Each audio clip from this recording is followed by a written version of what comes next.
Europe 1 Culture Média.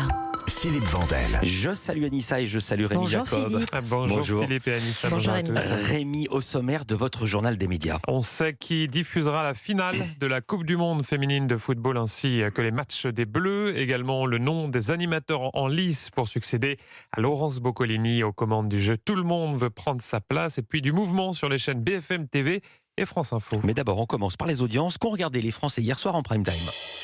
C'est TF1 qui arrive en tête avec Joséphine Ange Gardien, 2,8 millions de téléspectateurs et 15,6% du public pour cet épisode inédit avec Linda Hardy au casting. Alors c'est un petit score quand même pour TF1, on est très très loin des scores que réalisait la série il y a encore quelques années. Derrière on retrouve M6 avec Cauchemar en cuisine, 2,2 millions de téléspectateurs pour l'épisode porté hier encore par Philippe Etchebest évidemment, et c'est en nette hausse par rapport à l'épisode proposé vendredi dernier. Enfin, France 2 clôture ce podium avec le final de la série de science-fiction Abyss, 2 millions de téléspectateurs et des audiences qui auront baissé quand même au fil des semaines pour cette série portée par Cécile de France. Europe 1, le journal des médias. On sait désormais qui diffusera la finale de la Coupe du Monde féminine de football. Oui, il y a quelques jours, on apprenait que France Télévisions et le groupe M6 avaient décroché les droits de la prochaine Coupe du Monde féminine de football qui se déroulera à partir du mois de juillet. Mais on ignorait encore qui diffusera la finale. Eh bien, c'est une chaîne de France Télévisions, a indiqué hier le groupe public, probablement France 2 ou France 3. France Télévisions qui diffusera également le match d'ouverture ainsi que 2 matchs des Bleus lors des phases de poule.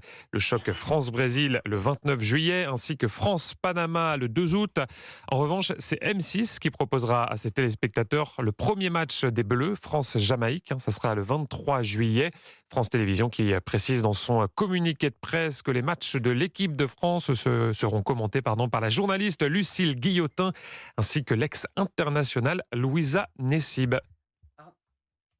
J'avais coupé mon micro. Arnaud, c'est ma faute. Arnaud Lagardère a accordé une interview dans laquelle il évoque la grève au journal du dimanche. Un mouvement toujours en cours pour protester contre la nomination de l'ancien directeur de la rédaction de Valeurs Actuelles, Geoffroy Lejeune, à la tête du JDD. Dans un entretien accordé au Figaro en kiosque ce matin, le propriétaire du titre Arnaud Lagardère est interrogé sur son profil politique qui inquiète les grévistes. Ce fantasme de l'extrême droite qui s'invite dans l'hebdomadaire n'est pas réel, explique Arnaud Lagardère.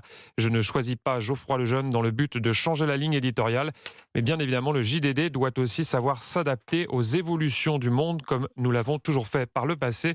Fin de citation. Bruno Guillon en lice pour prendre la place de Laurence Boccolini. Ah oui, on vous en parlait hier. Laurence Boccolini va quitter la présentation du jeu. Tout le monde veut prendre sa place. Sur France 2, ce matin, le Parisien publie une pleine page consacrée aux coulisses de ce départ. Un départ qui serait l'aboutissement de négociations compliquées ces dernières semaines entre la chaîne et Laurence Boccolini. Pour la remplacer, un nom a immédiatement été proposé par la production, Cyril Ferraud. Je vous l'avais dit. Voilà, je vous l'avais dit hier. On faisait des pronostics, absolument. Ouais. Et on a tous un petit peu enquêté hier dans la journée. Mais Cyril Ferraud, évidemment, a refusé en raison d'un emploi du temps compliqué, déjà, et très chargé pour lui. Alors, parmi les favoris figure désormais Bruno Guillon. Et oui, Anissa.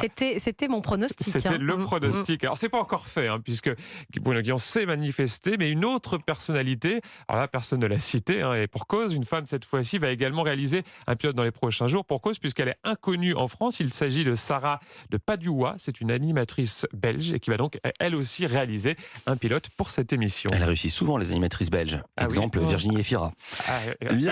L'Arcom s'est prononcé sur une séquence de C8 dans laquelle apparaissaient des policiers présentés comme appartenant à la Brave M. Une séquence qui remonte à mars dernier, on vous en avait parlé. On y voyait 4 policiers, le visage cagoulé et la voix modifiée. Ils avaient alors expliqué que certains d'entre eux étaient de la Brave M.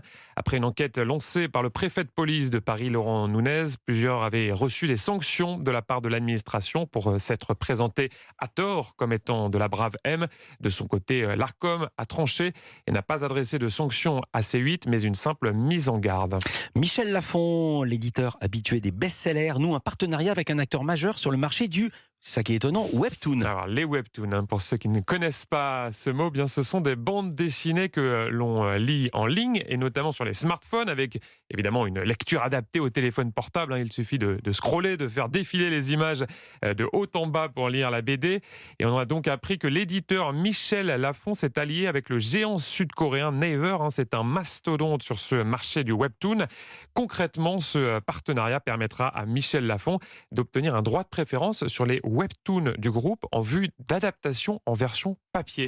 On passait donc du digital au print, au papier. Un youtubeur décède dans un accident de voiture. Son nom, Jean-Baptiste Dessort, il avait fondé une chaîne YouTube baptisée Le Billet Auto, une chaîne très suivie par plus de 60 000 abonnés, avec au menu des vidéos dans lesquelles il partageait avec sa communauté sa passion des voitures.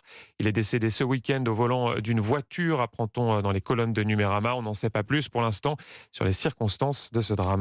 La journaliste Cécile Gray arrête le rugby sur France Télévisions. C'est une information de notre camarade de l'équipe, Sacha Nokovic. Elle avait remplacé Clémentine Sarlat à ce poste en 2019. Elle était notamment sur le bord du terrain lors des grands événements comme le tournoi des 6 Nations, la Coupe d'Europe ou la finale du Top 14.